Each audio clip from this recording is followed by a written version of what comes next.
Hello, Yo, yo, everyone. yo, welcome to Saber Talk Sunday. Mundo Embarrass in the house. I hope everybody is doing wonderful today, and hopefully you all had a great week. I do certainly apologize for being late here. It's been pretty hectic lately, man. But no excuses, dudes. I am. Oh, okay. Jim's in the house. Titans in the house. Yep. And ends in the house. All right. We got Scott's in the house. We got some good stuff going on tonight. Tonight's gonna be a little fun, man. I think we're gonna have a little fun talking about sabers in the movies, dude. So and we could go, with shows as well. I mean, we don't have to stick to just the movies bit, but there is all kinds of um Oh, okay. Sorry about that. There is just a number of hilts that are out on the market right now that we see in the movies. Sorry, guys, I haven't had a chance to get much of anything ready. I just got back home from my feeding my cattle at my ranch, only to find out some of my cows had died. So it's just like everything's been all spinning around. Getting things situated. So, anyway, let's get into the fun stuff. My problems you shouldn't even worry about. Anyway, getting back to sabers in the movies, and we have quite a bit. But you know what really started the sabers and the saber craze for Star Wars was basically the original trilogy, right? In the original trilogy, starting with Episode 4, A New Hope, in 1977. Yes, and with when talking about sabers, we of course cannot. I will be referencing from the got from the most from the most accurate guide, complete prop guide that there is, which was established and created by Wanawanga. Wanda Wonga, huh? Wanawanga. They are a company out of Britain, and they are one of the first people. They are Wanawanga.com is one of the websites to get the most accurate original trilogy parts, including textured chrome tape, Graflex covers, Electra bub, Exactra bubble strips, clamp cards, and other clamps, and so on and so forth. Wow. See, I didn't even know that. My God.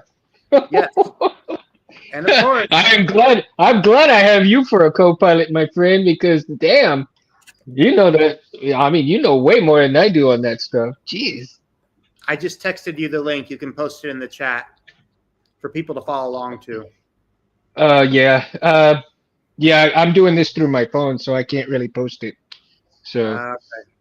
Well, basically, yeah. of course, well, everyone, if we're going to be talking lightsabers, we have to start off with the one that is most famous, the Skywalker lightsaber, Yeah. Of known as course. Graflex. This is my version here.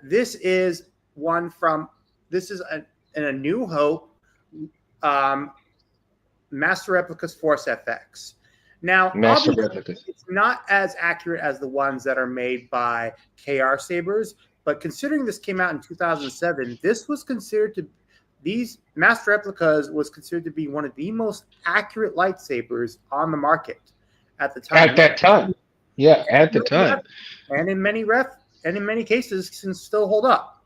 Now, the first Graflex that we see in A New Hope was the hero, otherwise known as the Luke ANH, and it was Hmm. a belt hanger. Now the one that we see here isn't exactly accurate to it. Specifically, there are two side rivets that are usually supposed to be right here, where the belt is being hung. Two rivets, and also it doesn't say Graflex on it. Also, Hmm. the belt clip is not as big as the one that we see in the on the prop. And of course, the cover tech is my own edition based off of the one prop that we see in the Kenobi series. Now, now the opposite of the hero belt hangers that we get in the prequels, the originals, and the sequels, there are also stunt sabers. Now, stunt sabers back then were a bit of a mishmash sort of way, and Hmm. the New Hope stunt was basically a long pipes, a thin metal steel rod that was put into a um, that was put into a. I'm following this along as I'm reading the thing. It was put into a machined tube that was made to look like the Graflex, which they added Hmm. spare Graflex clamp and T grips, and they added a small motor in the base of the saber that hooked up to a battery that would be hooked onto the actors inside the actor's costume. In fact, there are behind the scenes photos, and if you look closely, you can actually see the the the cord hanging out from Oh yeah, from Alec Guinness's arm from and in Mark Hamill's the arm. rope. And in Mark Hamill's arm when you look at in scenes where he activates the lightsaber. And it would Yeah, basically spin the blade around, which would ultimately create the rotoscope effect that we see in the film.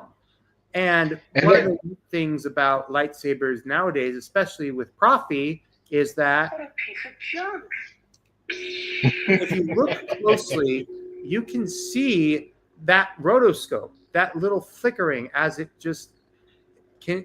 I mean, hey, in the comics, it's amazing that we're going back to looking and seeing the blade as the rotoscope type scenario, right? After yeah. so many years of having the technology that we have, and you don't see us really going backwards in technology, but yet technology has caught up to the point where we can imitate what was done in the past to Oh go yeah. forwards, And I right? mean, what you're seeing right now from my screen, I mean, it looks like if it wasn't for the fact that of the polycarbonate, you would think this is the blade that it's for the spinning blade, but it's full. Hmm. This is full on polycarbonate.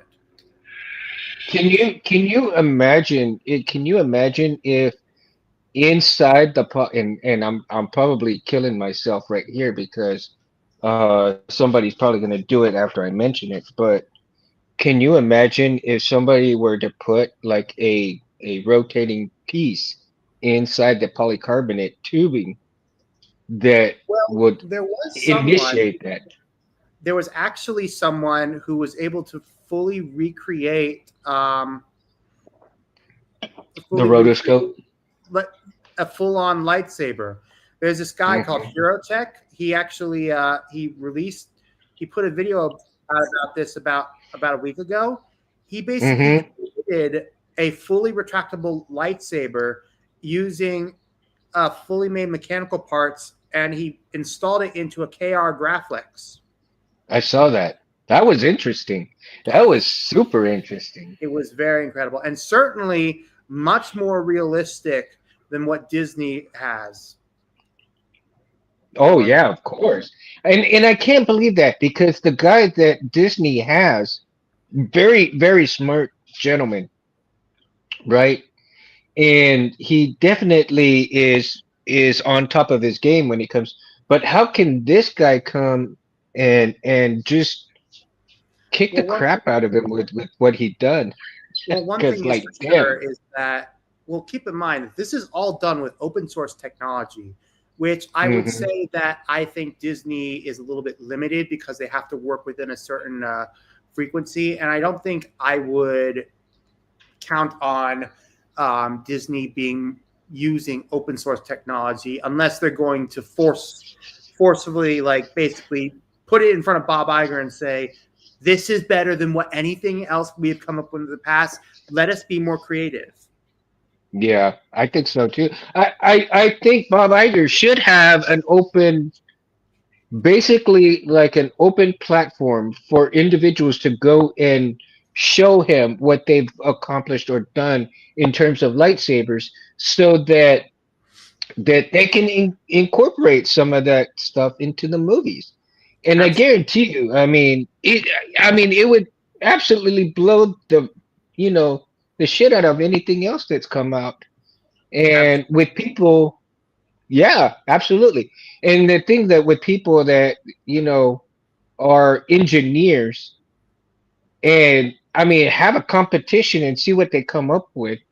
And Disney could, I guarantee you, because how is it that you have other people doing way better of producing custom made lightsabers better than what Disney has accomplished? Because Disney has a shit ton of money and resources to do this with. But yet you have people who hardly have anything and are able to kick the shit out of what they produce. Mhm. Well, moving on, I do agree with that. Mundo, moving on. So the next time we see the Graphics in the Star Wars movies is Empire Strikes Back, and what we see Hmm. is that the prop team decides to basically upgrade it and make what Roger Christian based off and make it look a little bit more realistic. So what they did was they replaced the seven T tracks on the bottom of the grip with six, and in order to hold Hmm. it more in place, they cut out indents on the backside here and put rivets in them. Um, Hmm. and then there were three main belt hangers that were used in Empire Strikes Back. There was the one that we see on Hoth, which is basically they rotated the clamp night a full 180 to the opposite side of the saber. It would be on my left and your right if looking at it, and Hmm. they replaced the bubble strip with a clamp card. They replaced the eye with another red button on the back, and they also, underneath the back button, there was actually, if I remove it here, there was this little thing that was called the beer tab, because it looks like the beer tab where you like And you off. know that was such a big deal too. And for a long time, the beer tab was so sought after, Yep. right? And That was basically, the one piece on it that was really, really sought after. they would remove that, and that is what we would get with the Hoth ESB belt hanger. And Hmm. basically, but however, for the for the hero version that we see on Dagobah, they would remove the beer tab and the back button altogether. Interesting enough. Hmm. And it says here that tiny screws were added to the top of the grips to the right of the T-track fin, and between the cold of Norway and the humidity of Dagobah set, not to mention Luke actually being fully submerged with the saber, the grips continue. The grips staying on continue to be an issue, so these screws were added to alleviate the problem, which makes sense considering they were it was basically put through hell. I mean, you see in the movie Mark Hamill being fully submerged in water, and they were filming in Norway, which was really cold. Hmm. So basically, that was what we got. And then the final hero version that we get is the Bespin hero. And according to this, we all the key all the key details are the ones as seen on Hoth are there. The grips are clearly visible and completely black. And basically, there were screws added on Dagobah. So depending on the shooting order, depending on which scenes were shot, some of the screws that were added onto the T grips would not be visible in some shots. But the genuine consensus is that the belt hanger that we see on Bespin is basically similar to or close to what was also seen on Hoth. Yeah. Now there was a rumor going on, and I don't know if it's true or not, but the reasoning behind when we got the ESB, the ESB hilt was because they lost the original hilt itself from the New Hope, and so they had to they had to imagine something a little bit different in order to kind of make it different, but at the same time, because they couldn't find the original lightsaber to put in the movie itself, so I they had to mean, come up with possibly, that iteration. but I think it's also worth noting that Roger Christian purchased about 15 of these spare Graflex hilt handles and basically had them all customized to wit. Hmm. Yeah. Also, Now that, like in Empire, like in A New Hope, um, Luke Skywalker. There was also an ESB stunt that was used. Um, that was also used to add the rotoscope version of it, hmm and it and one of them were actually used by Bob Anderson in the cave during the duel on Cloud City, and Bob Anderson was the action stunt for Darth Vader. hmm, very cool. Yes, there was also a um, yeah, let's see. Yes, Now, yeah, how many versions? I think there's what, six versions of the actual Skywalker Graplex hilt. Six. yes. Well, Officially, four to six. there are New Hope, PSB, Force Awakens, Last Jedi.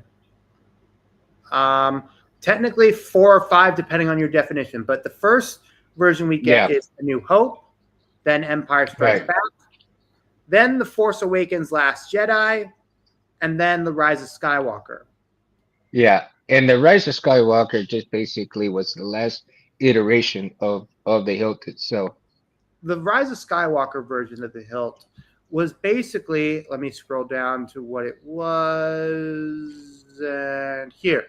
Basically, they didn't, basically, the Rise of Skywalker version that we got was actually not an original vintage Graflex.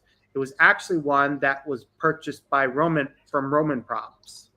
And even though that it is somewhat depressing that we didn't get an actual Graflex, considering the modifications that need to be done for that for the Rise of Skywalker Graflex, I actually think going with Roman props was the better choice Hmm.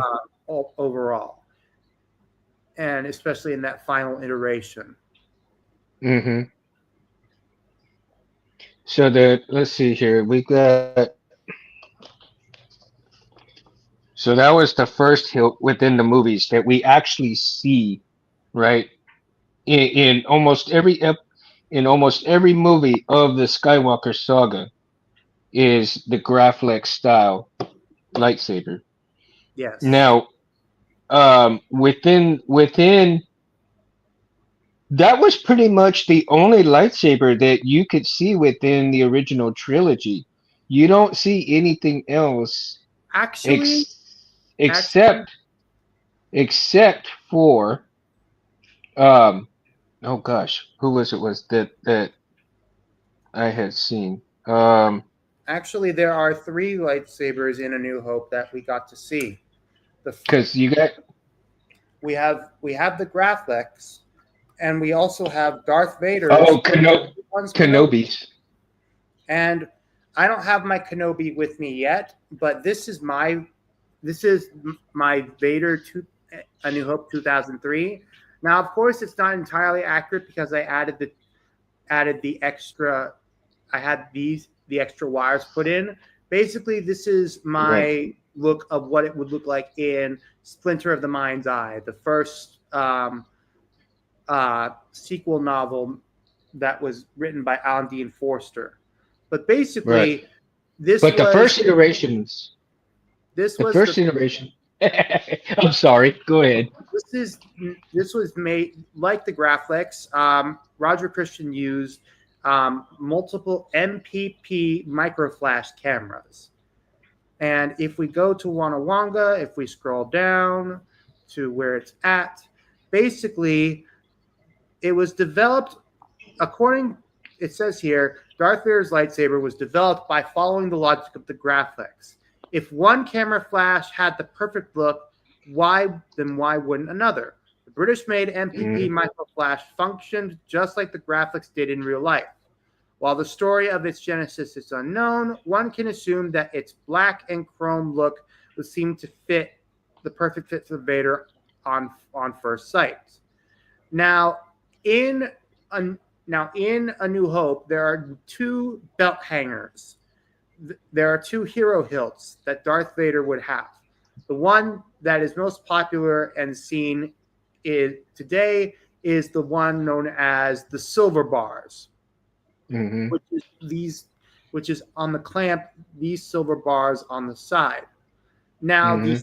second hero version, which is one that is less well known, is the black bars version. Basically, you would swap out. It would basically be an MPP with the swap out um, of the silver bars, and the clamp would have been moved down to here, and the back clamp right here would have been lining up with the back parts right here for a fully Mm-hmm. functional. And instead of the calculator bubble card as we see on here, an Exactra PCB card with LEDs would be on here instead. So and the only time it's perfectly spotted is when Vader enters the interrogation chamber that Leia's in. But otherwise, that's pretty much it. Mm. See, so there was the three actual hilts within the trilogy that we see Yeah, completely, right? exactly. Until we get the first three episodes, and then we see a lot more lightsabers within those three episodes. So that's Yes. pretty interesting that if you really haven't paid attention to the movie itself and the original trilogy, that you get, the two versions, right? The two versions immediately of from the Graphics. And then you have Vader's lightsaber, and then you also have that other saber. So it's like, man, that is really interesting. And to be honest with you, I never really paid attention to that until we're talking about it tonight and realizing that's that's actually what's going on within the movie itself. That is so interesting, man.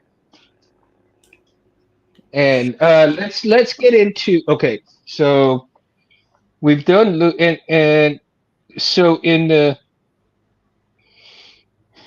let's get into, since we did Darth Vader's in the Graphics, right? Let's get into Luke's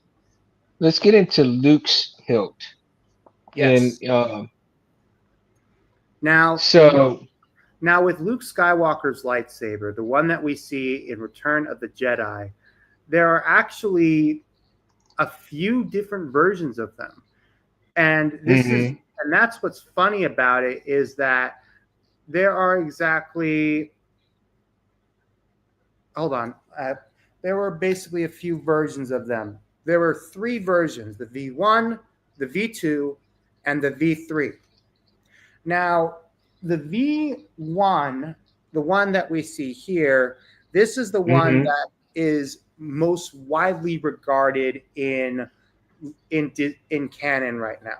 However, the one that we see mostly on screen and is mostly being used is actually the V2, which is actually the stunt prop that was used in that was used by Alec Guinness and was Hmm. basically um, it was basically modified to be look like Luke's, like a hand me down sort of thing. Yeah. On, So on what version of that? What version of that are they calling the creepy uncle? Because I mean, it's basically the same. the creepy uncle is considered um, is basically the one based off of the one that we see in the cave scene from the deleted cave scene from Return of the Jedi. Okay, and that's what I thought it was. And however, with that, um, but what for the people looking for the differences in those two hilts, there is really not that much difference except for the fact that he was using the tool into the right It's also worth in the noting PCB. that for the tool that's on that the top of the emitter is actually for the last Jedi hilt. You can tell, especially with mine here, if you look closely, the little sprock riggets right here. Hmm. Yeah, I disagree with the yep. V2 V and Yuma Hero and number V3. Yep, that's true. It also be with that. But basically, it's different. And Jim Smith is right. The creepy Uncle Saber is diff. The emitter is different because the idea was for it to mimic how Obi-Wan's saber was, the top of the emitter part. Okay, so there is the difference between Luke version 1, 2, and then the creepy uncle, right? Yes, each saber was different. Basically, the one that we know of as the cave build, also known as The deleted scene. no, the ice the Isicon, which is there's two different types of this hilt. Mm-hmm. The the the Isicon is basically an acronym for I see you have constructed a new lightsaber and cave build. And according to Mm-hmm. Wanawanga, the only difference between the two states are the details in the control box. Mm-hmm.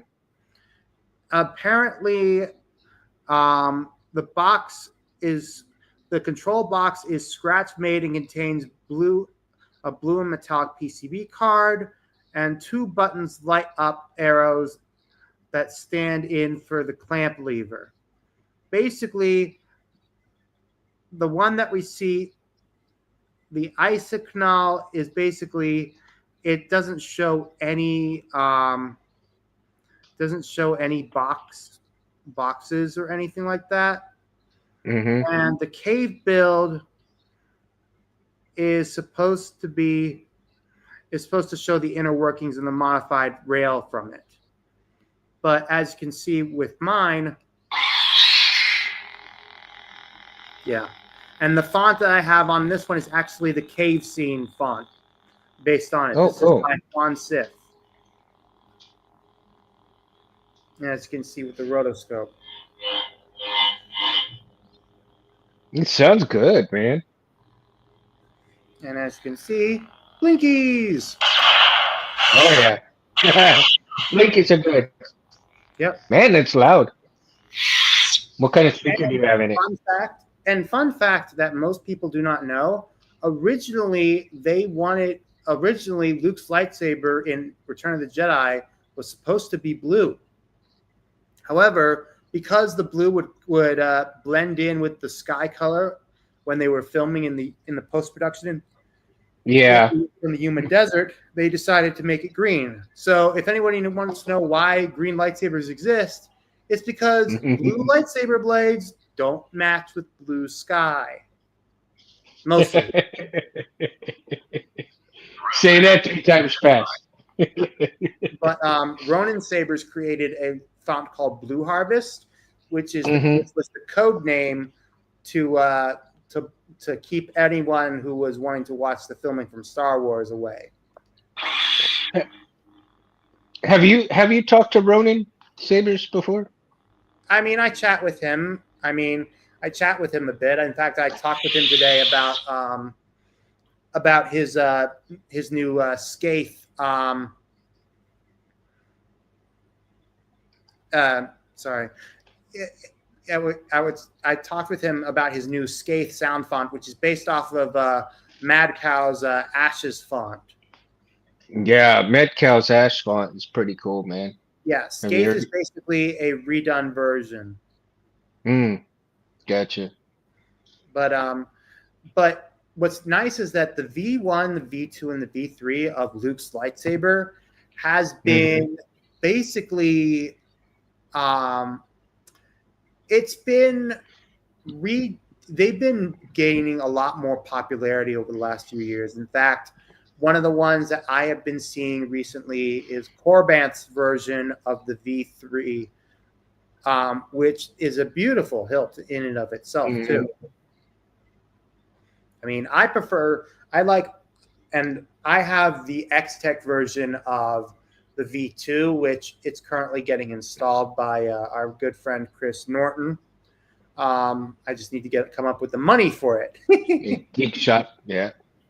Yeah, but honestly, I love this. This is a very nice hilt, and what's also in I love about the details in this hilt. This is the one made by Nexus from China, but what I like Hmm. with the details is if you look at the grenade section here, you can tell that not all the rings line up. Yeah, and like Jim Yeah. said, and like Jim And that Sister was the original iteration, right? Because when they did that, was that for the second iteration or for the first iteration that all the rings did not line up? I think it was the second, right? I think it was for the first, and then someone made a second First. version of it. But Oh, I will okay. say Elf Sabers made a version of the ROTJ where it has both types of grenade sections. Hmm. I like the grenade section. I don't know what it is, but for the grenade section of lightsabers, man, there's just something about it that the way it's detailed and whether it be the rings or the little squares, right, is kind of Exactly. pretty cool.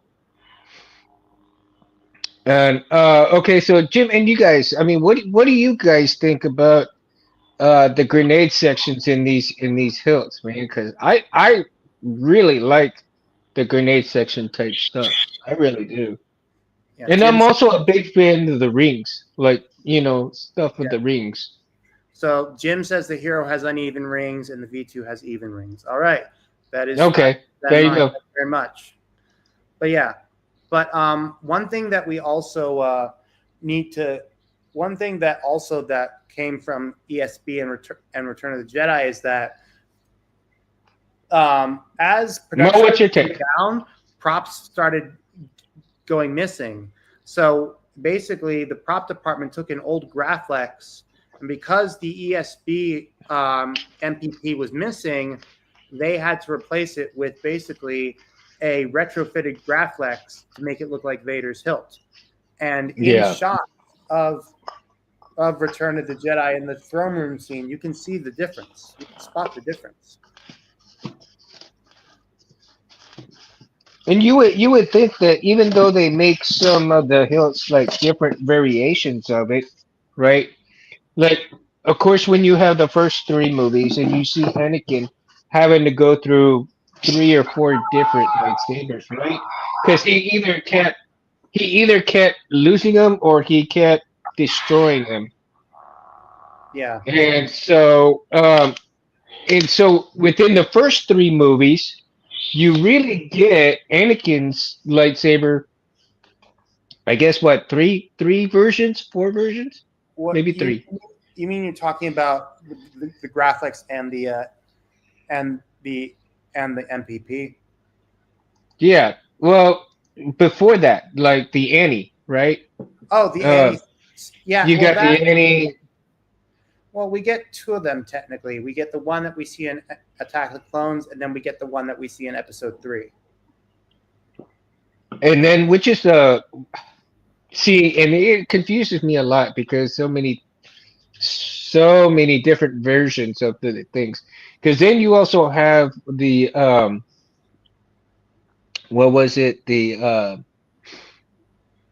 sand slayer or sand people killer, whatever they called it. The I forget. Tuscan Slayer. That's the one that's Tuscan. the AOTC Yeah, hilt. yeah, the Tuscan Think Slayer. there are three versions of Anakin's hilt.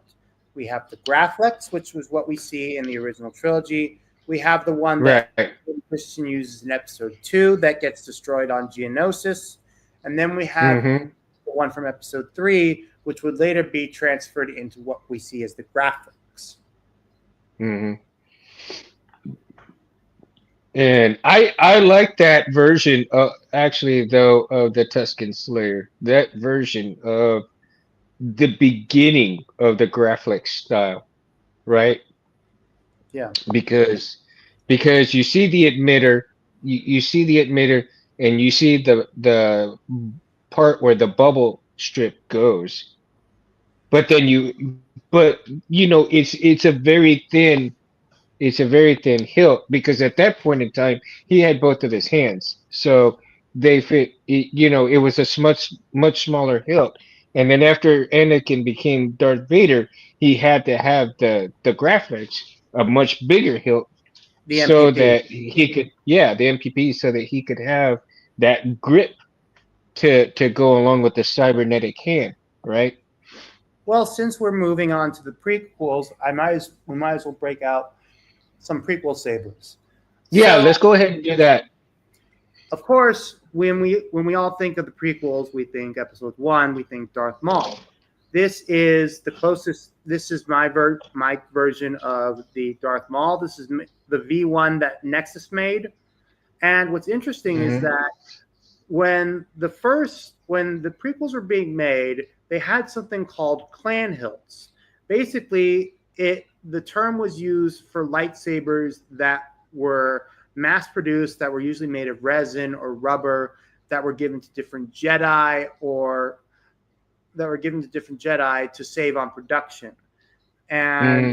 basically, when they were first introduced there's behind the scenes footage of Nick Gillard and Ewan McGregor choosing which lightsaber that Obi-Wan would use, and we get the one that we now see nowadays, the Apprentice. Yeah. And just as an example of another clan hilt, this is the one that Kit Fisto would have in Attack of the Clones, but was originally worn at the belt side of Mace Windu. And And then, of course, you got the Kiadi Mundi. the Hiari Mundi, and also Ayla Sakura, and also a much more less greeblied version, which would become known as the Arenakin, and would be wielded by Sacy Tin in Episode 3. But interestingly enough, the reason why I say this is like the arena, like this, is because if you look at the top of Maul's hilts, and this is the pommel um, for Plo Koon's lightsaber, you can see Hmm. they are very similar in nature. Oh yeah, for sure.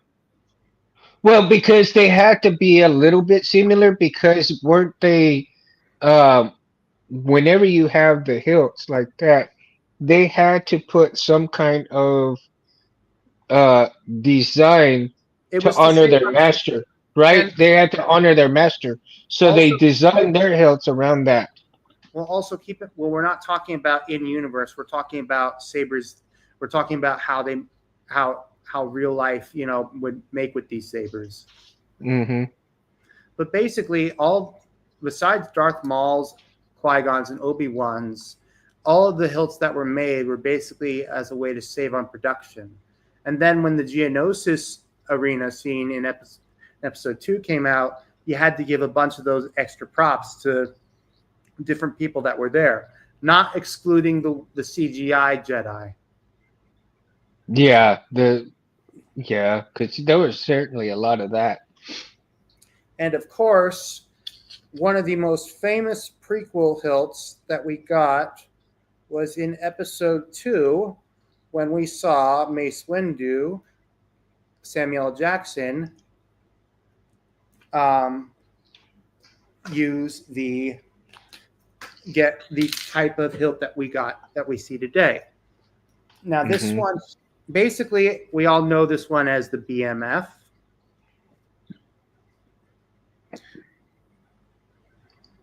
Yep, hold on, I gotta get this one. But basically, if it wasn't for Samuel Jackson asking George Lucas for a purple lightsaber, he would have never gotten the purple lightsaber. It's that Wow. individual, standout moment, Hmm. and many of us, and I think we can all thank Samuel Jackson for that. Yeah, I kind of tend to agree, man. Come on, get in there, get in there. Okay, there we go.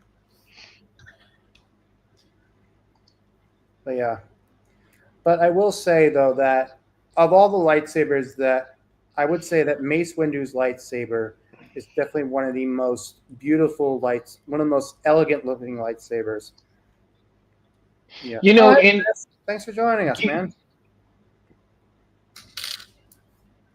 Chris came in. Yep, he's in the Oh, chat. he's in the chat. Uh, yeah, that's awesome, man. What up? Chris is in us.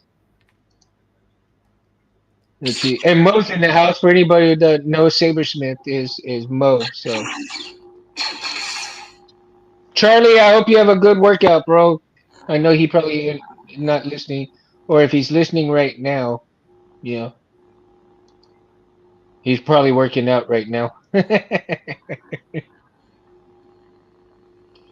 Yeah, I like the purple saber too, man. I really like the purple saber as well.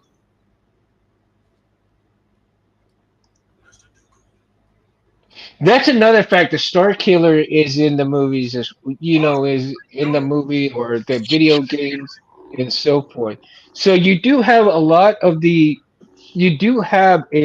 canon hilts within video games and fan films and so forth, right? Yep. Now, what interestingly enough, though, I don't know how many of y'all actually watch a lot of the fan films. I've watched quite a few that of the fan films that were really good, and in the fan films, I've noticed quite a few 89 sabers. I've noticed quite a few ultra sabers, right? And I've also noticed a lot of saber forged sabers within fan films.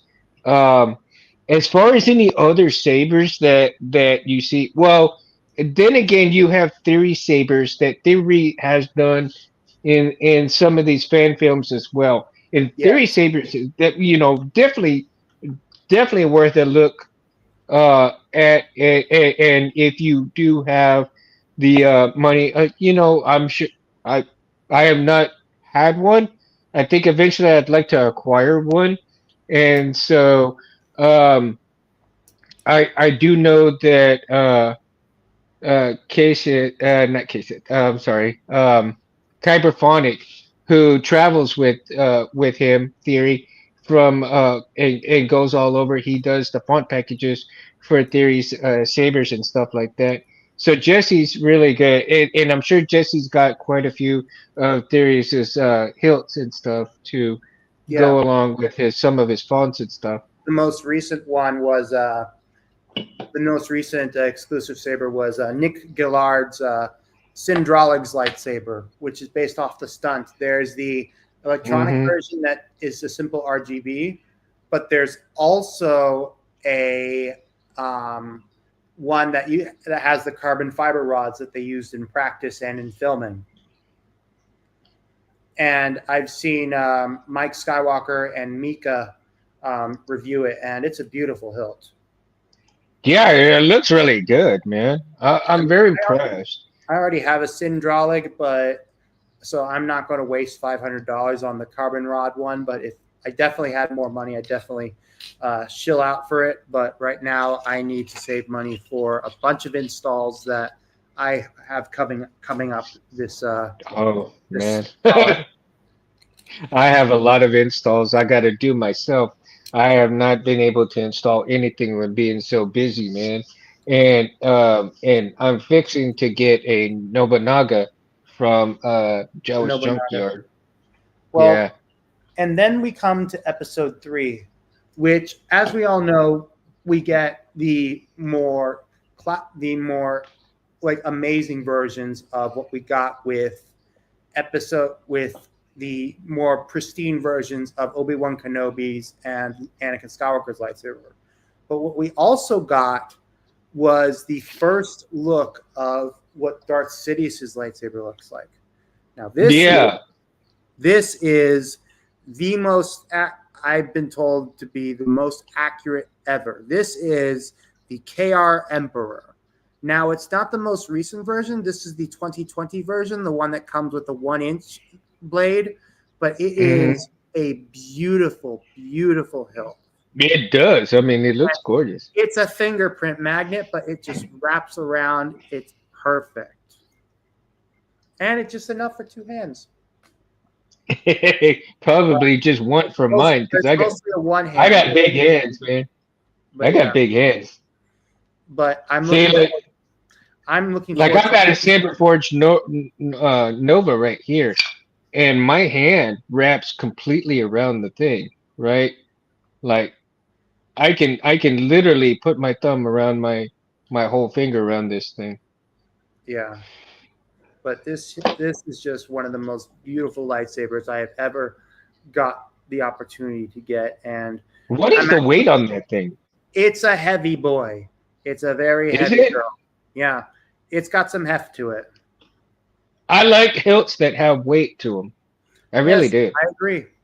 And basically, if I had to put a blade in, the balance section would probably be more towards the out. But see that two fingers, huh?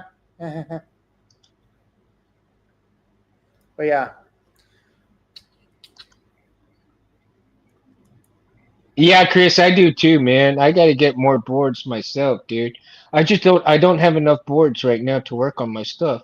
I think I've got three boards like not even three boards. I think I've got only two. I've got one Golden Harvest 4 and one CFX, and that's pretty much it. I mean, I need to get more boards, man. I've got one Profi 1.5 that I haven't even installed, doing nothing yet. And I've got a couple of Prism 1.5s, but they're basically being used for just testing stuff. So, nothing spectacular.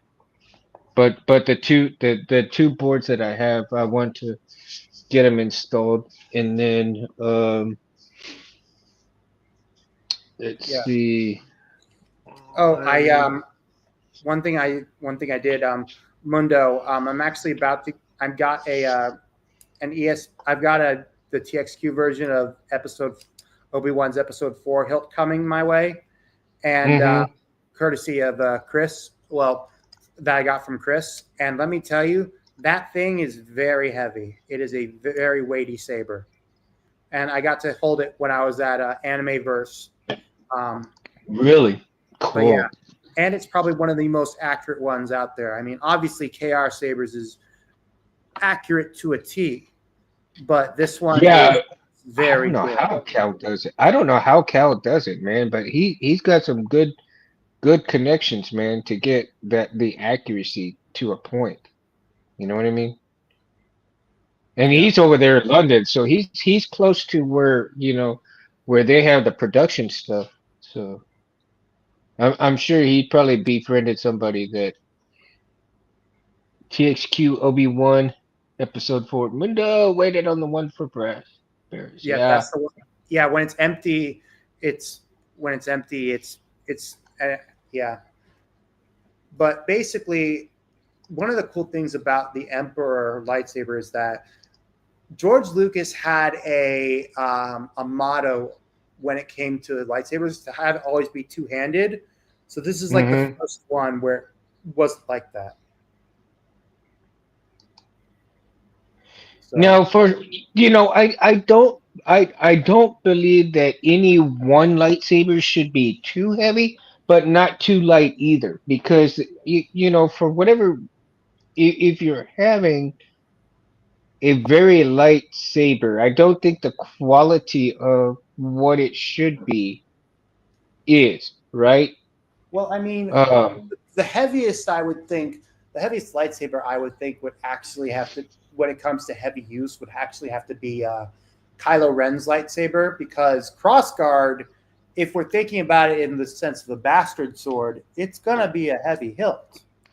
yeah, well, for sure, because and not if you're thinking in terms of swords, okay, and not every sword was real heavy either, because you had some very heavy swords, then you had some light swords, and you had some smaller swords that were very light as well, because you had, and again, if you thinking of the knights and I'm not talking Star Wars, but if you think about the old, knights back in the day, and they would use the big long broadswords or the big, the long swords with the short swords and so forth. I mean, these guys were like strong as hell.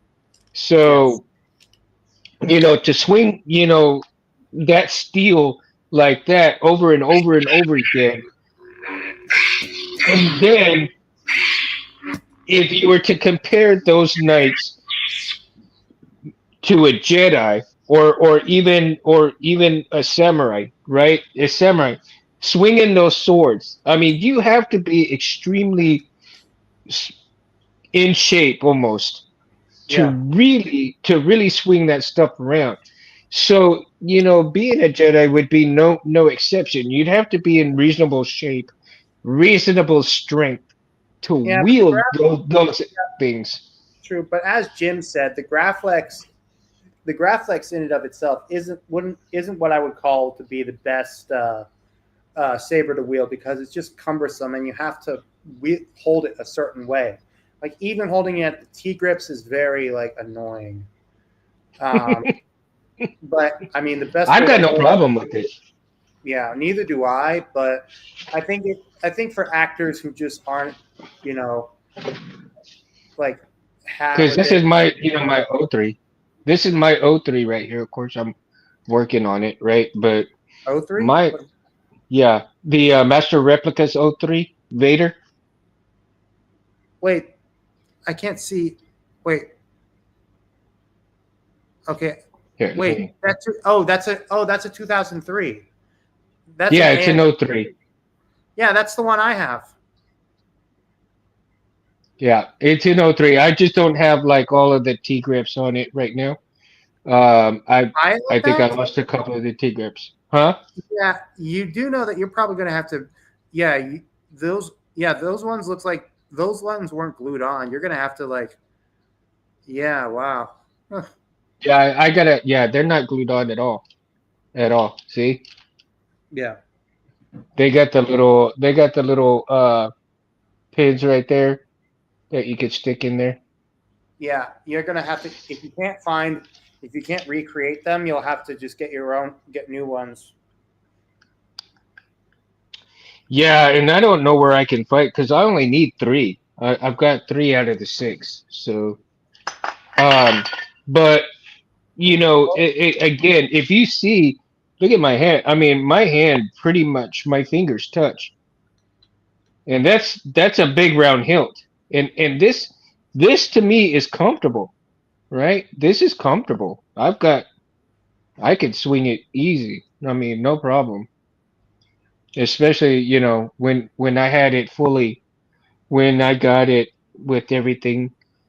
And but still, I mean, I would have no problems wielding this because of the way my hand size is.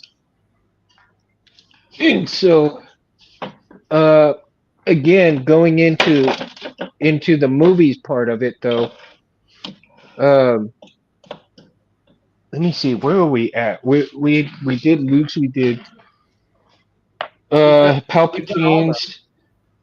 We've done all of Hmm? them except Kylo Ren Oh, and Leia's. well, we really haven't. Yeah, we haven't even gotten into Leia's yet, and Leia's was pretty unique.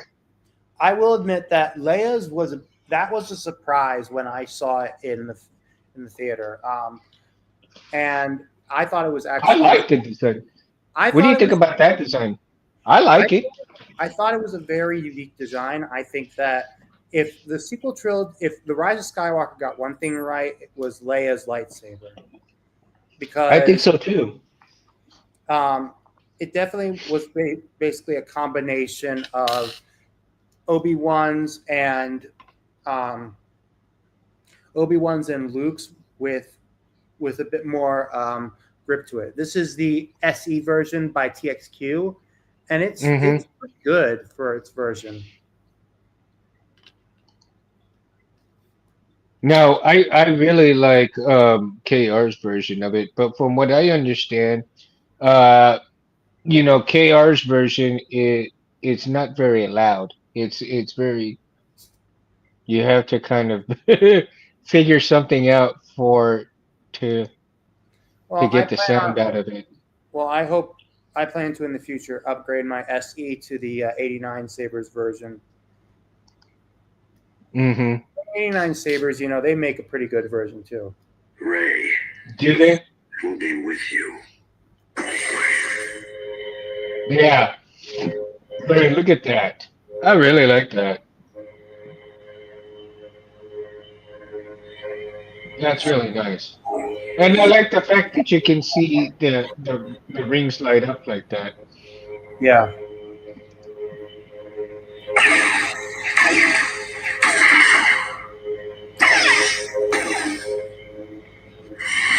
So, okay, and let's I guess we can get into the next set of movies. And in the next set of movies, we start seeing, well, in the first trilogy, in the first trilogy, not the original trilogy, but in the The prequel. prequels, we get to see basically Yoda's hilt in there, Yeah. right? Actually, what's interesting about that one is that, hold on, let me go down and find it. Yeah. So with Yoda's hilt, that one was basically. I'm Oh, going. cool, Chris. Yoda's lightsaber. It says here, in the early 1990s, prop model toy collector Ed Man, Maggiani tracked down a box of camera flashes in the hopes of recreating lightsabers. In that box, there happened to be a Praco model flash. So, as a joke to Steve Dimzo, who would ultimately go on to found mass replicas, Ed noted that it might be Yoda's lightsaber. So after some thought, he and Steve decided it might be fun to do exactly that. And this is canon made. These are lightsabers that were made by fans that ultimately would get adapted into the film. So basically, he took a crack at the Praco one first. He Hmm. added to that flash the clamp box, which was an oil sump pan that from a 1/12 scale monogram 1967 Corvette, and the emitter was a 1/16th Lamborghini Countach front wheel from a Japanese model kit, and a 4-40 PEM nut near the emitter shroud. And he also added white foam tape grips, which Ed didn't care for, but later replaced with black foam grips. He then later made friends with David Reynolds, who had been given the task of creating one of possibly the first of Yoda's lightsabers. One of the first visual dictionaries. And Reynolds Hmm. requested the use of Yoda's lightsaber for the inclusion. And with Lucasfilm getting the rights to the design, they recreated it digitally, giving it to Yoda in use for Attack of the Clones and Revenge of the Sith, canonizing the design. And what we saw with the Master Replicas 2007 version, Force FX version, was the first version of it, which I actually am working on with. I gave to Lucky Sabers, and he is trying to get a chassis in that thing. And this Hmm. thing is about the size of the length of my iPhone 13 Max, Pro Max. Hmm. It's a Well, small hilt, and even now today, those hilts are even smaller than that. yeah, I'm fixing to acquire a the child hilt, not in the near future. By Phoenix Props, yeah. I think it's from Phoenix Pops. I'm not sure Oh, where or it's is it the from. one that is it the one that looks like? Is it the one that's made by Nexus? Could be. I'm not They're sure. different, they're different versions Um, of that. yeah, there are different versions of it. I have a picture. I showed Chris the other night on it, Yeah, but and ultimately, all the hilts that we have gotten so far are incredible, and I do appreciate the one that Roger Christian recently did with Theory, the oh, the father. his version of what it looks like. Um, but at the same time, we I guess I'm just saying I'm grateful for what we ended up getting in in the long run of things. Yeah, I do too. I tend to agree because uh, the graphic style of Vader's hilt was really good. I think that kind of matches his persona, so to speak, right? Now, Yeah, Roger Christensen's The Father, to me, that would have been Vader is if when he was on Mustafar and creating a new saber for himself because he lost the Graflex style hilt, yeah. right? And to me, if in that time, I can I can certainly see that that hilt would be kind of in the time period during the Empire Strikes Back, right? Not during not during the time because if his home base, his fortress was in Mustafar, he got basically born on Mustafar. So it would be correct to have that saber built on Mustafar to where he would fight Luke, his son, with that hilt at that point in time after he became Vader, right? Yeah. In the time where he, but again, like in the movies, it shows that he does have the Graflex or the version of the Graflex that suited him at that time. And so again, it would have been interesting to see at that time to have that kind of hilt. But you can't go into the movies now with that kind of hilt. I mean, you would have to really recreate the whole Skywalker saga from beginning to end to iterate that hilt into it, right? So, and then I don't think Disney's going to go back. Well, I mean, there's talk about recreating the whole trilogy again, or They the do whole that. That would six not be good. episodes. But I don't know if they can recreate the magic that we've already know with redoing it. What do you think? I don't think they could.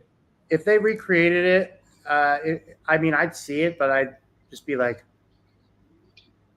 I would, I would after the movie was over, I would just get up, ignite my lightsaber, and say, "Screw the phonies! Screw the phonies! This is Star Wars!" I mean, it would really have to blow me away for I to like it, and I guarantee you, I don't think the way Disney is doing things that it would be Yeah, even even close, not even close to the soul that the original trilogy has. Not even close, right? yeah, maybe. Sorry, I'm just being bored right now, and I'm just like looking at that.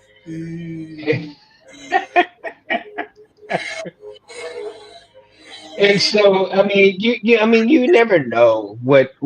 And so, okay, let's go into, into the first. We were talking about Mace Windu a while ago, and Mace Windu was the first time that we actually saw his hilt was actually in the first trilogy, right? Um, you In, mean the in the in the well, prequels. well, Sorry. technically the first time he had a lightsaber was when it was on his hip, but that was a clan hilt because he didn't have a lightsaber. No, but we got up and close. We got close up and personal with Oh yeah, his with lightsaber in yeah, the with prequels. the AOTC hilt. Yes, definitely. Yeah.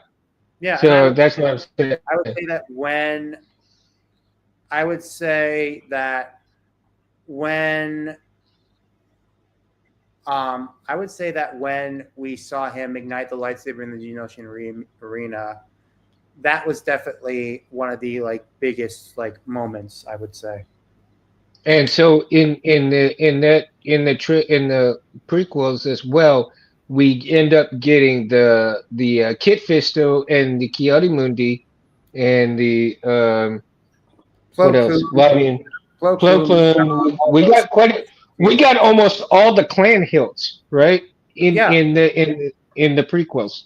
and then technically Sindralig, or Nick Gillard, his cameo gave Hmm. us the the Sindralig hilt, which is technically by definition a clan hilt, but Hmm.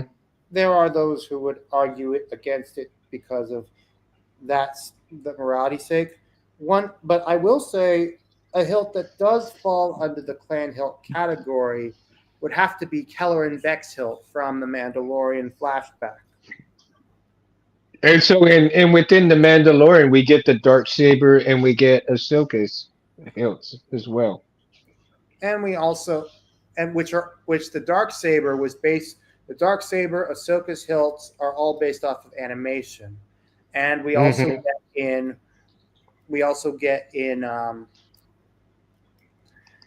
we also get Ezra's second saber slash Sabine's lightsaber in the Ahsoka series, which I'm glad to see that it will be coming back in the next in season 2 next year. And I actually liked Sabine's saber. Of course, she took it over from Ezra, but the evolution of Ezra's lightsaber was really interesting, right? Yes. If you're going in and you're going in from the animation to the full live version, and the transition that he did was the blaster slash lightsaber, and then from that to just the lightsaber itself, and then the lightsaber transitions into Sabine's version of the lightsaber afterwards. I mean, it went through, I guess, what, four iterations, A very four interesting. or five, in, 4 or 5 iterations before it became Sabine's total what she has now. Exactly.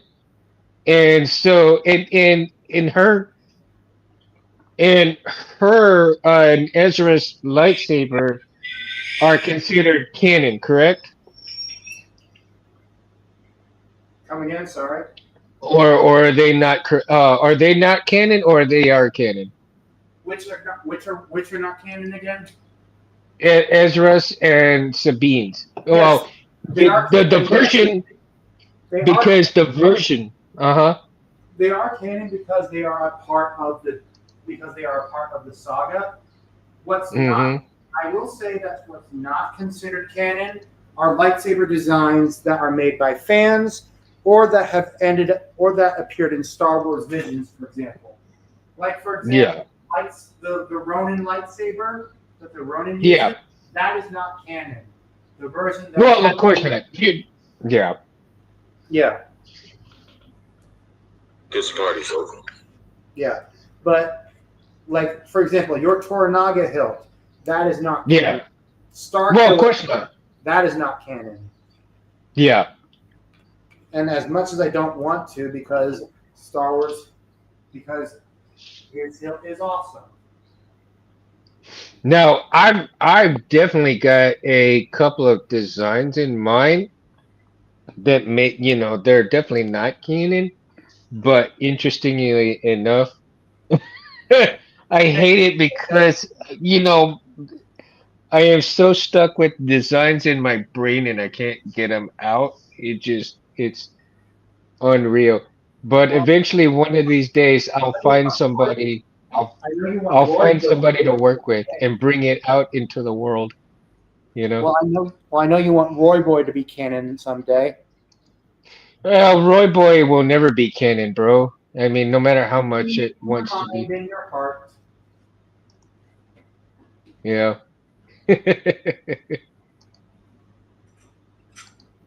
None of my creations will ever be canon. That's for sure.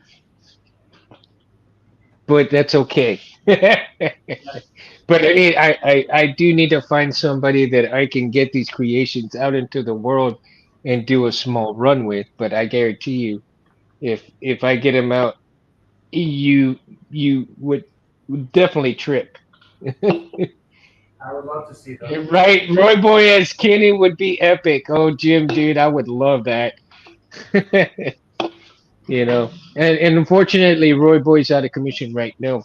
I busted a couple of wires trying to get it going, but yeah, I gotta take it apart and redo some wires and get it going again.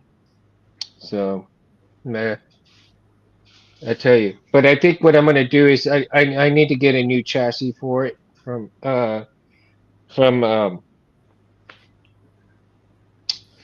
I think I need to just get a new chassis or maybe take this one out and redo um get it resituated where I can get the chassis just to kind of not move because the second half of the chassis moves a little bit. So Hmm. Well, this is I need to interesting. get it really secured. So Oh, well, this is uh interesting. I just got an update from BK Saber Sounds. He updated his Dark Rogue Leader font. what? Yeah, his version of Rogue One. Oh, that's right. Oh, yeah. I haven't even opened the email that I got from him. And I get his email all the time. Oh, I definitely got to look at that one. He's been real busy on some new fonts lately. Mm-hmm. PK! PK! So if you're watching this, bro, I'm going to check it out soon, dude. For sure. Hmm. That would be. All the tools to build a scrap flex. Yeah, me too, Chris. I want to build a scrap flex. I really do. I really want a scrap flex. I want a speeder hilt. Hmm. I want too much. Looks like he added Oh, different. Um, he added more hums and uh, another hum and out noises. oh yeah. Hmm. Interesting. Yeah, nice. I'm gonna next week when I get paid, and of course I give Chris some more money, and then Cameron some money. I'm gonna give them some money, and hopefully, what is that one? Oh, that was me. Sorry. No, but is that a hilt or is that a saber that you're turning on or off or what? Those are the sounds from the Dark Rogue. From BK's. I just downloaded BK's update. Oh shit, that sounds good though. Wow. Okay. Okay, I need to get that one. I need to get that one. BK, if you're listening, I'm gonna buy it pretty soon. God damn. And some more of Cameron's sound fonts too, man. I gotta really purchase some more fonts from Cameron. Reverse Arsenal. Cause Reverse Arsenal, man, I just recently downloaded the shotgun The the show. Shogun font. I'm thinking shotgun because I'm looking at shotgun shells right now. That's Ugh. that's not concerning at all. I've got a shotgun shell loader that I'm gonna get ready to sell. So I'm looking at that like, damn. I tell you, my brain is like 100 miles an hour, dude. So yeah, I'm trying to sell that so I can. Uh, I gotta order a few parts for it though, so I can replace that, sell it, and then get some money to pay Chris and pay off a few other things. So too many things going on at once. Yeah. But yeah, man, because and I really need to take the time to start just um start wiring up buttons, start wiring up pins, start doing all of that stuff so that I can uh get get chassis and get chassis so I can start getting all of my sabers to start working pretty soon. And but I just haven't had time to do anything too much. And ranch work takes work, regular work, and ranch work takes precedence over this stuff. Let's see. I need one for my skinny flex. Yeah, but I do, and let's get, the child was Grogu's Yep. saber, right? Exactly. And in Well, Grogu's it's a concept hilt. It's a concept hilt. yeah, it's a concept hilt, but it's not considered canon, is it? Or is it No, it is considered canon? not. It is It not is considered. not. Okay. So a lot of and if we go into shows, and especially like the anime shows, envision, so to speak, that we're talking about, the sabers like the lop saber, the tornaga, If the you want your powers, um I have you now. Don't make me destroy you. Sorry, I was just going through some fonts. Yeah. what did you say it was? The interrupting cow? Yeah. I'm sorry. It's all good, bro. We need that. We need that for the show. That the skinny flex is about things. Oh yeah, I'm telling you, man. Now, let's get into in the original. No, I mean, sorry, the prequel. Okay, in the prequels that we show, we have what is it? Not Ben Solos. That was like later. The I'm thinking. Let me see. Well, the last three trilogy, we see Ben Solos. We see Yeah. Kylo Ren's hilt, right? And Yeah. then we see, but we never saw whose hilt that we never Oh we yeah. never Ray, see. dark ray, dark ray. We We never saw saw dark her. rays. We Yeah. did. It was in the brief section that we saw in the flat in the force thing on the ruined Death Star, and we also got to see props and behind the scenes footage of it. Hmm.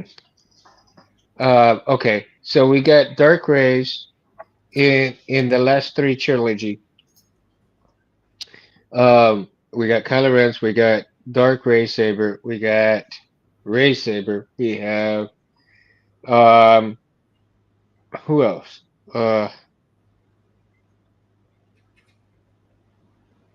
Geez, that's it, right? Yeah, that's pretty much it. For the last three. Yeah.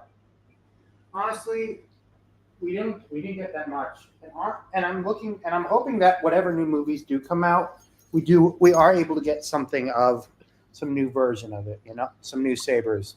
And don't get me wrong, the acolyte was okay, but the sabers in that were just they were chunky muffins. Chunky muffins. Like even the copies that Nexus and TXQ made are better than them.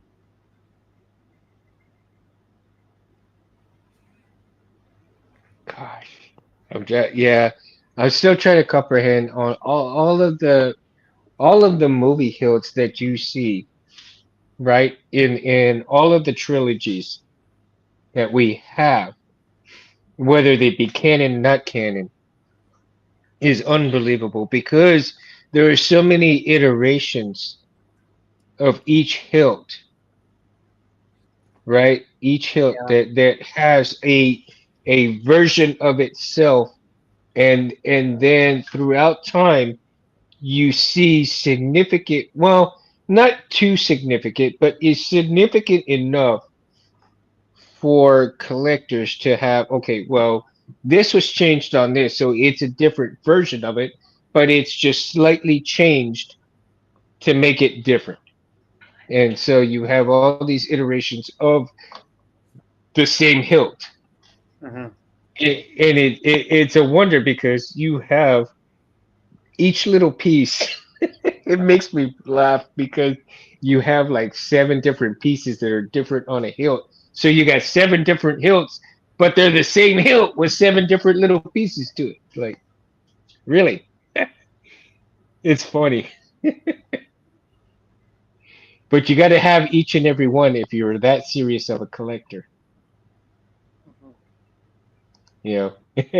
But I sympathize with those. I really sympathize with those collectors because for me, being a collector myself, as in terms of knives and swords and guns and so forth. So being a collector myself, I definitely sympathize with wanting every single piece that you could get, whether the little changes make it so that much different to get it, right? yeah, And so I definitely understand where they're coming from because oh, Charlie's in the house. Yeah. Nah, don't worry, Charlie. You can watch it later. No worries, bro. You know we got you. You know we got you. And so, it just amazes me that how many things can change. What and how little, insignificant of a little piece changes a whole saber itself. Even just a little wire sticking, Vader saber. You had just the two wires sticking out on the side changes everything on what it really was from what it became when we first saw it, right? And so you got the two little wires sticking out as opposed to the first time we saw it, it didn't have any wires whatsoever. And then Luke's hilt in the movies, he, of course, when he made the new hilt, you saw it change two or three times. The emitter part, the grenade section, and the color of the lightsaber. And then of course, you've got the different. We have not seen Leia's saber go through any changes, so I think it stayed pristine throughout what the movie came and what we saw it with, in terms of Ray holding it and how they perceived Leia's hilt, which didn't have any changes to it whatsoever. Now that I'm actually pretty happy to see that there was only one version of that hilt itself, right? That there was no altercation to that hilt whatsoever. Disney first version of the Acolyte sabers were really thick. Well, Disney's hilts were really thick to begin with, no matter what hilt they had. Do you agree with that statement, yeah. Bears? I agree. And if I ever go to Galaxy's Edge, I'm just going to look at them, then pull out my Luke, my Luke from Nexus, and be like, pull it out, turn it on, and say blatantly to the person behind the counter, "This is better than whatever saber that you have behind the glass. I will not apologize for that statement. Disney needs to do better. And if you don't, and if you want to dispute that, we can happily step outside and you can fight me with the saber you have with one of the sabers there. I mean, I think your saber would definitely beat the shit out of You know theirs. what needs? You know what Disney Yeah. needs? You know what the Galaxy's Edge needs? An arena, a miniature Geonosian Yeah. arena where we could all battle it out. Sign a waiver, let the kids go to town. It would be And perfect. I'm sorry, but it would be fun, but I don't think anybody would actually go for it, man. Too You many, sign too a many people waiver, getting hurt. you go in. It's like going in and playing paintball. You're liable for your own safety. Yeah. No, I think the adults would definitely go for that, but they wouldn't Oh, let their kids children definitely will go. too. Are you kidding me? Kids love to beat the crap out of each other. Chet's in the No house. offense to the children. Yeah. Okay. So Snoke, we never saw a hilt for Snoke, did we? No, they had those vibro blade thingies. Yeah. No, but we never saw a genuine hilt for Snoke whatsoever. No, he never had a lightsaber. He had the Force, which to be Exactly. fair is pretty powerful. But I will say though, K. Smith did make his own version of a concept font for Snoke, and it was pretty good. Well, see, that's the thing though, is well, one of the things that I did not get is why they would not actually, why would Snoke not have a lightsaber, even though he was that powerful in the Force, right? As He the was that powerful. well, But I mean, so was Palpatine. So was Palpatine. But well, Palpatine had one, even Palpatine though he had never one. really Yes, used it. Palpatine had one because he was masterful with it, but he believed that the Sith out had grown beyond using a lightsaber. So you think that Snoke was that same mentality that he didn't Well, even Snoke need was the created saber? by Palpatine, so Mm, yeah. true, true, maybe. But then again, you never really saw his power except for when he and Ray were going. So Yeah. goofy police deployed.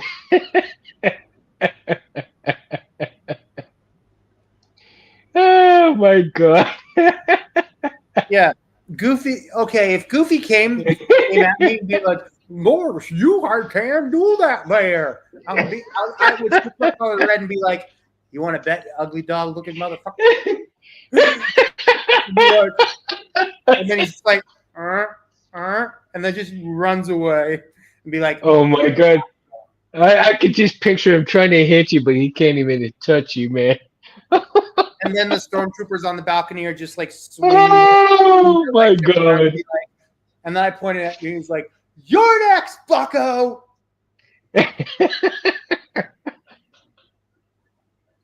Do not make me come up there. Refunds galore. I will I think massacre so, you. Scott. I will do it. I would go just to see that crap, Scott. I really would, man. I think that would be worth my money, just laughing my ass off at all the Oh, people doing that crap. I feel like we should Oh do my that. I feel god. like I should go to one of the. I should go to California, Disney's Galaxy's Edge, pull that shit there, then just go to, then just be fine with going to Galaxy's Edge in at Walt Disney World.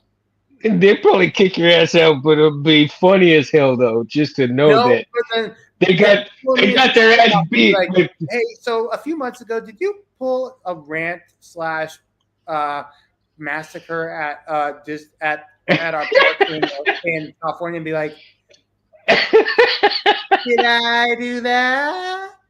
Like, you got me. like, well, why are you here? Like, well, I went there to make a point. I'm not going to do that here.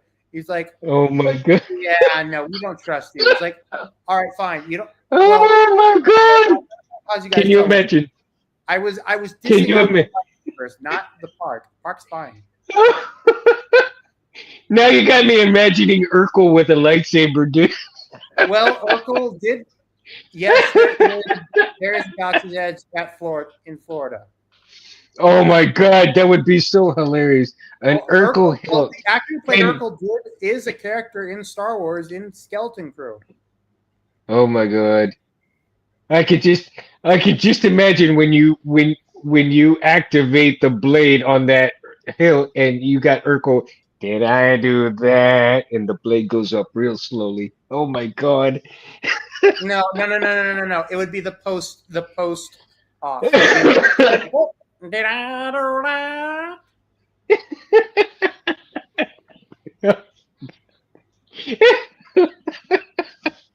Oh, Jesus, I must be tired because I'm laughing at this shit. Yeah, what can I say? Is I'm a there a real, gas station real. Florida? Yes, there is, Chris. I mean, I want to go to it. I do too. That would be the closest Disney for me is Florida, right? Well, actually, both they're the same. Florida and California would actually be both the same distance for me from where I'm at. It would. Well, I mean, that sucks living in the middle of the country. it's like, damn. No, I'm way down south, bro. I'm over here on the Gulf of Mexico. Hey, don't brag. I live in Tennessee. I live in the South. Yep, we're southern. We're southern folk. You don't like it? Too bad. I'm afraid to even mock duel with ours. Well, look, polycarbonate blades are much more durable than when they were 3 years ago, even. Like Yeah. seriously, I mean the one I have. This is one that I think I bought a year ago. Ta-da! Jim, how long have you known me, sir? Am I family friendly? Are we? No, we're not supposed to be friendly. We're tentatively family friendly. We Tentative. we we offer entertainment no matter what the expense is. If it's at my expense or his expense or our expense, we're providing entertainment here, dude. We're at a table laughing at each other. Try? Do or Oh, do there ain't not, no. and do or do not. I do not have family. No, yes, I'm just kidding. Yes, there is no try. I just do, whether it's family or not. You can be family. Come on in. Have fun. Sit down at the table. But I'm going to be who I am. I'm not going to be who I'm not. That I will not do. I will not try to be something I am not. I am here to have fun. We're sitting at a table, drinking and having good time, no matter what you're drinking. It doesn't matter. Come and have a good time. Sit at the table and talk with us. That's what this place is about.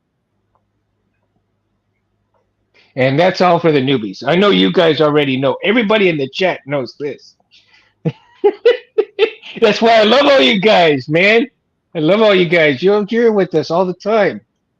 And I really, we really appreciate it, dude.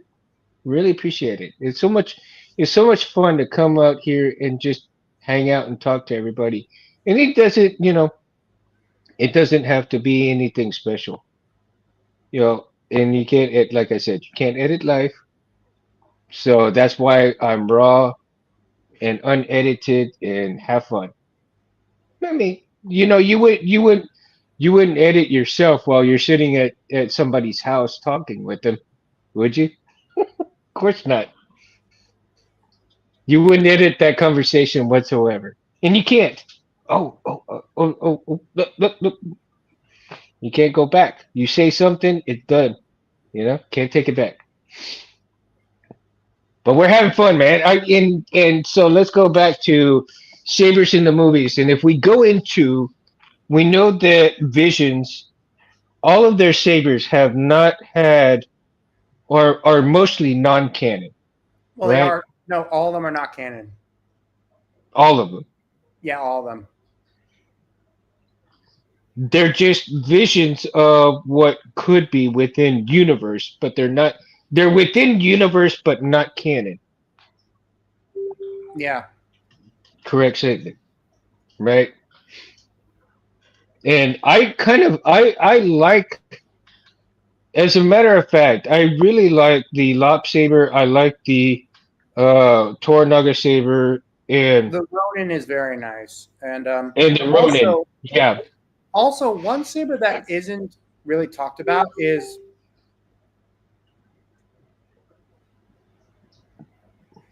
sorry. I think the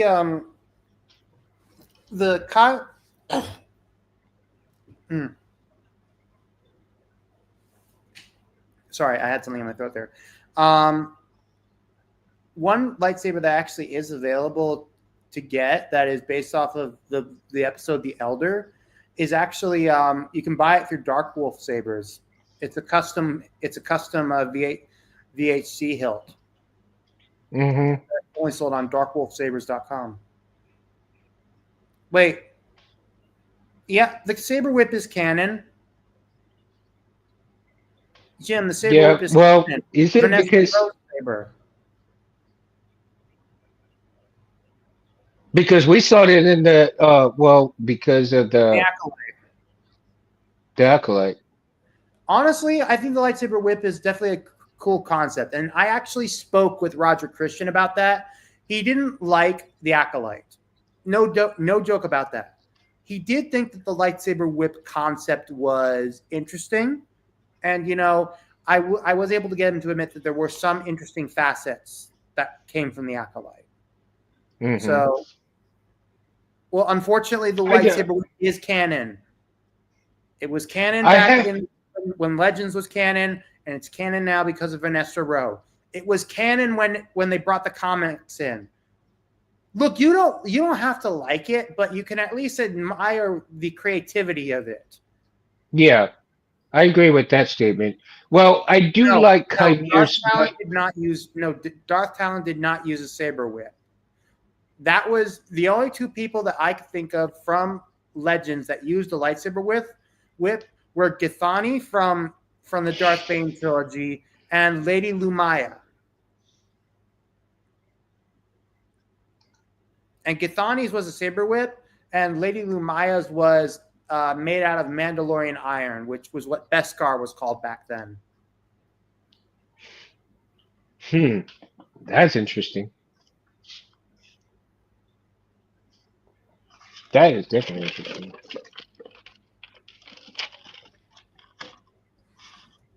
Now, what I found interesting was Chimere's.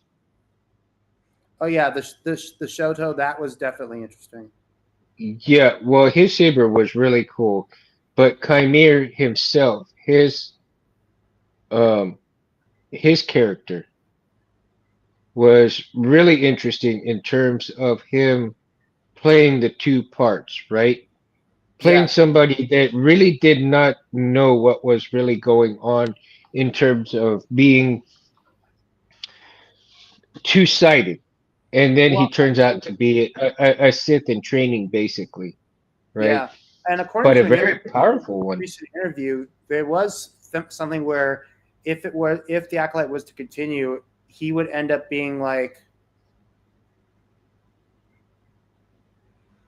yeah.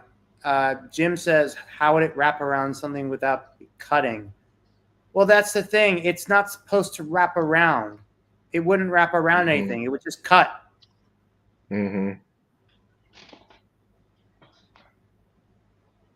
But ultimately, there was the idea that Chimere would be the first like Knight of Ren, Now, which I want to see. What do you think? Do you think that we should have a story of the first Ren Knight? that would be interesting. I think that would be right, but Yeah, I think Disney Jim, would have Jim, to really Jim, step up Jim, their game. Jim, not lightsaber whips. Okay, this is where Jim, Star Wars is where physics from real life go to die. Okay, So lightsaber whip, different from other whips, okay? Buddy, you gotta get on the train, man, or you gotta get off it, man.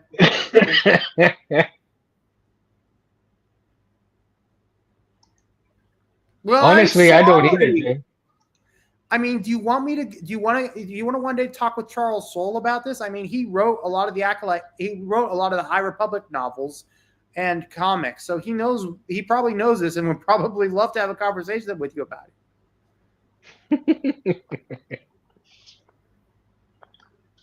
We just need some new batteries, right, Jim? We got the diamond batteries, the I'm gonna head nuclear out. diamond batteries coming. That's like, hey, lightsaber nunchuck. All right. Okay, Chris, have a good night, man. We'll talk later. Yeah. Right? Yeah, definitely.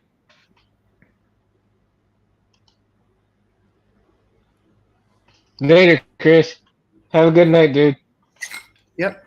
Yeah, I think we ought to call it a night too. So we need to start doing. We may have to do a part two of this. I agree. We can But go I more into think depth. We can go more into depth, yeah, but especially. I think what I want to do is the next time we do when we do a part two of this, I think I want to do fan films, man. Because Fan films and the TV shows because I yeah, have a lot of my lightsabers are also from the animated series and the TV shows, like my Jedi Dooku, my Ventress hilts.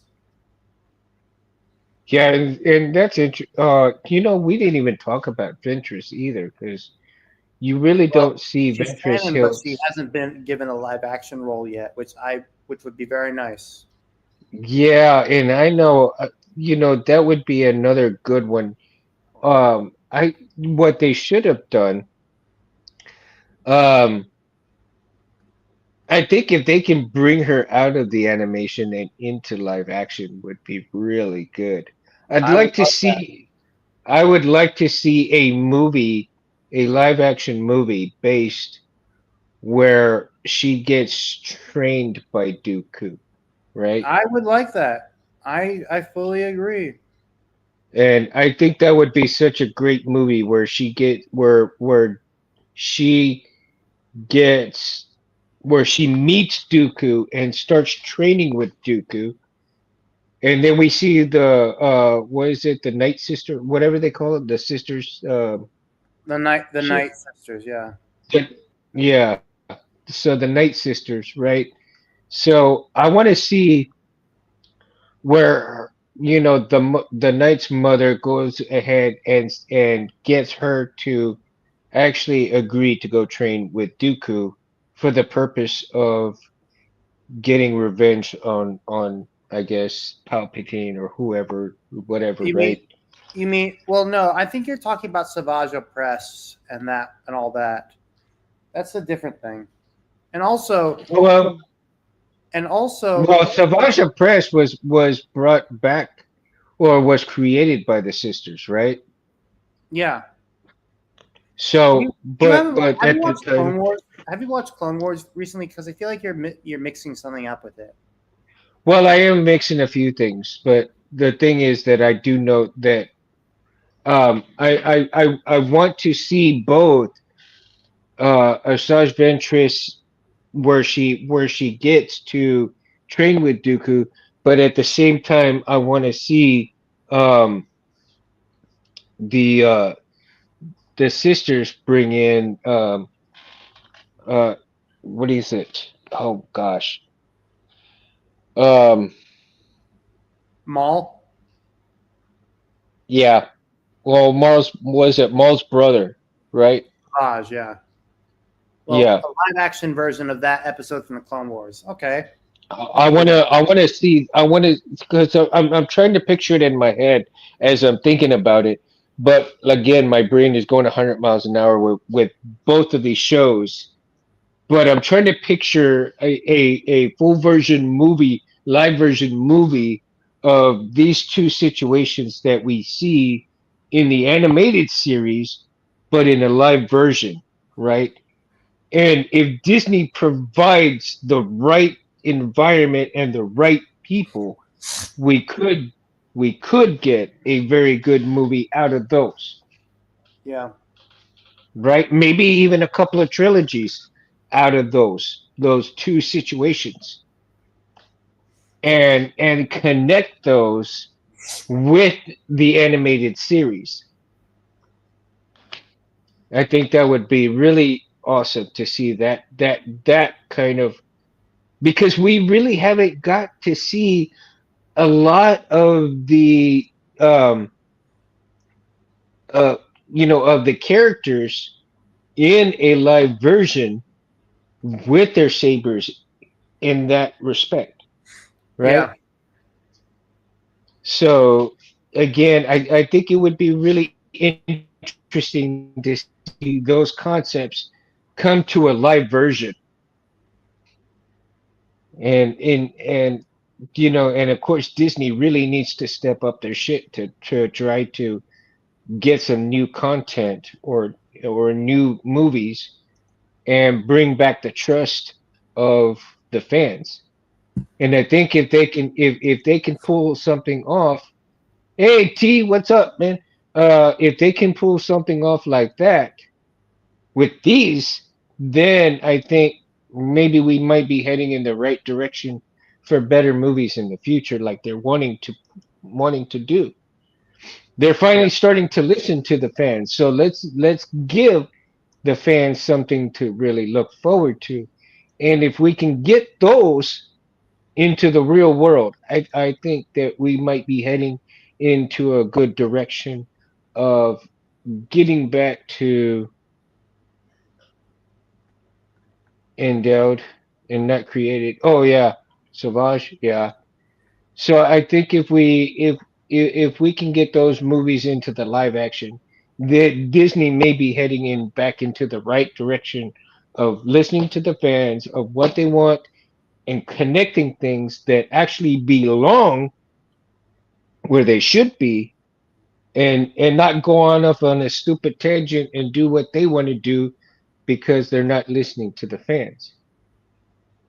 And we will be good. And then we can see the difference of, we'll see staff lightsabers. We'll see other lightsabers that are within the animated series come to life and brought into the real world.